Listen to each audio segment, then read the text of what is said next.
اعوذ باللہ من الشیطان الرجیم بسم اللہ الرحمن الرحیم. محترم سید صابر شاہ صابر سے مشرف علما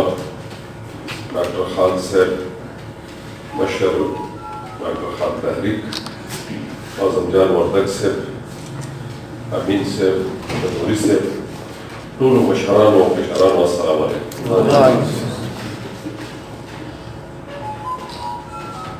پښتو ټینګه که پښتونه چې هم ژبه ده هم توره پښتو ټینګه که پښتونه چې هم ژبه ده هم توره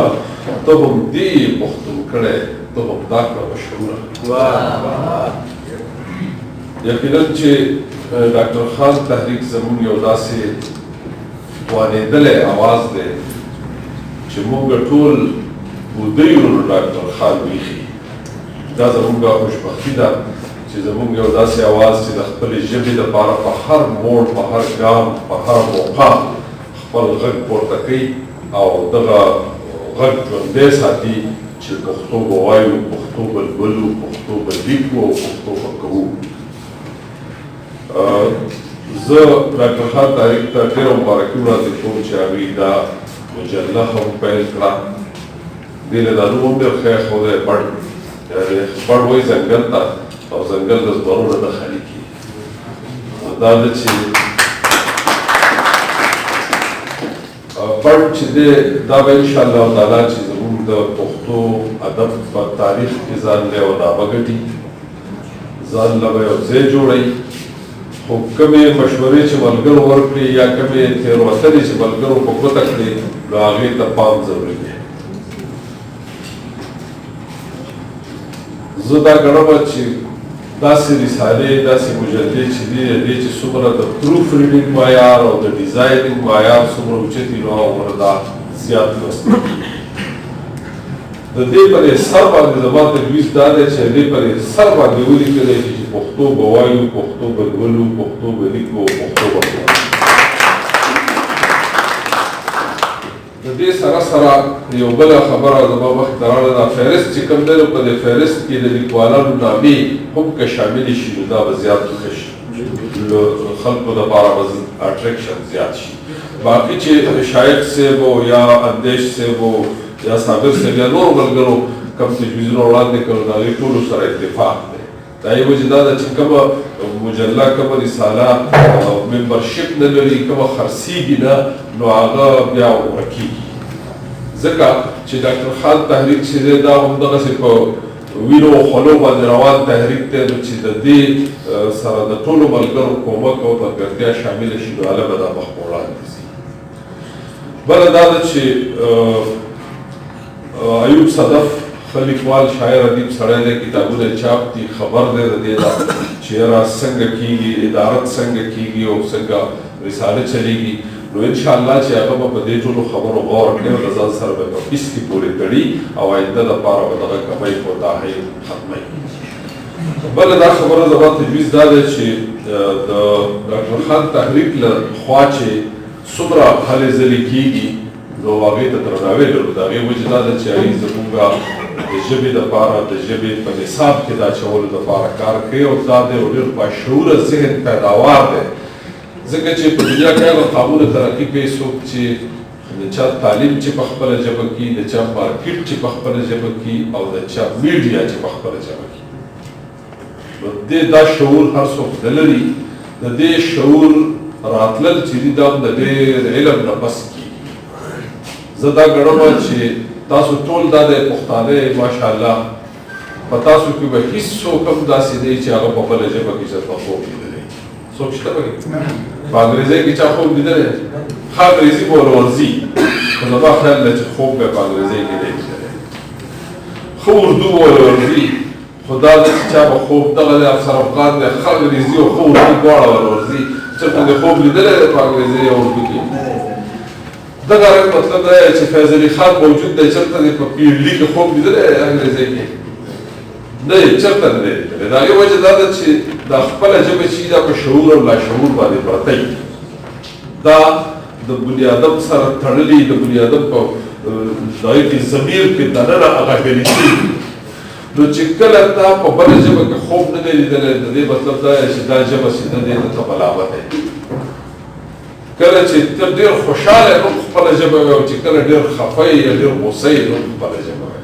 اکثر داسې چې موږ یو ځل یو ځای وطن کې وو نو په هغې کې چا څه غلطي وکړه نو زما سره یو شاعر ملګری نوم یې نه اخلم نو هغه په پښتو کې کنځلې بنځلې او بدې ردې شروع کړې نو ما ورته ویل که داسې که په دې خو څوک هسې نه پوهېږي څه دی وایي چپ شوې کنځلې چې په پښتو کې کوم بد کوي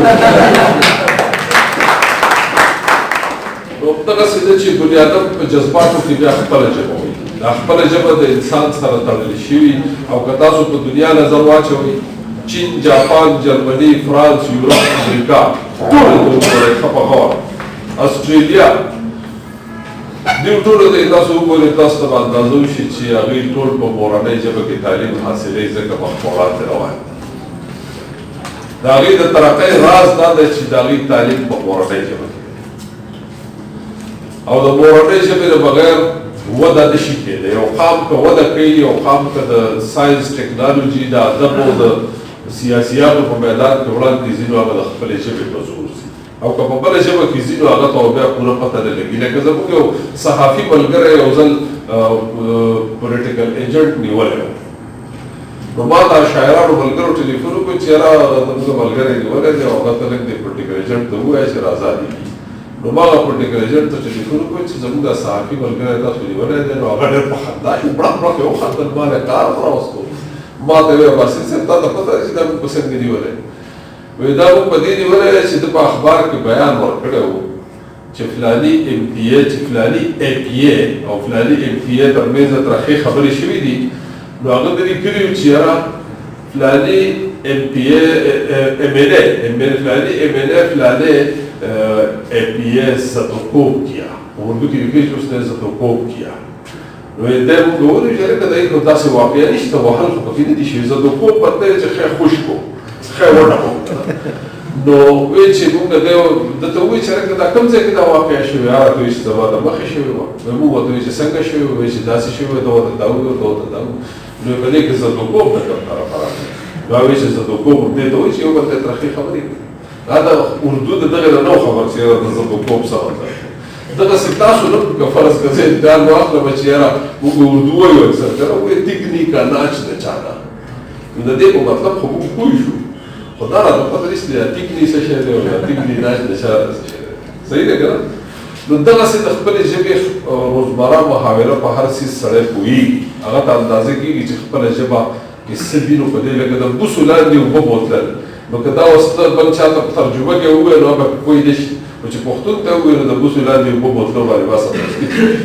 ټیک ده زړه دې رانه شین کړو یعنې زړه شین کېدل دا محاوره چې چا ته ووایې بل چا ته ترجمه کې نو هغه پې پوه نه شي نو چې پښتون ته دې ووایي نو بس یاره خولې له دې راوستو نو که دا ترجمه کې ایز اټ از او بل چا ته ووایي نو هغه پې پوه نه شي نو د هرې ژبې خپل یو چورت دي خپله روزمره او خپله محاورې او د هغې په زور باندې دغه ژبه مخ په وړاندې ځي لکه په صوابۍ کې پخوا یو سړی و په تولندۍ کلي کې تولندۍ کلي کې یو سړی و یو مشر و هغه په جومات کې پاڅېد وی عزیزانو وی د نن نه پس به زه مانځله نه راځم خو څوک به ما مجبوروئ نه نو چا ورته ویل فلاني کاکا ولې څه چل شوی نو ورته ویل چې یاره لمونځ د خدای پاک سره خبرې کول دي اوس دا دی ما لمونځ وکړو خو ما ته پته نشته ما خدای ته څه وویل وایي چې کله لمونځ په پښتو کې کولو بیا به راځم نو د خپلې ژبې اهمیت هم په دې وجه باندې چې سړی د هغې په ذایقه پوهېږي د هغې د زور نه خبرې د هغې د مزې نه خبرې هغه جوس چې کوم په لفظونو په ټکو کې د هغې نه خبرې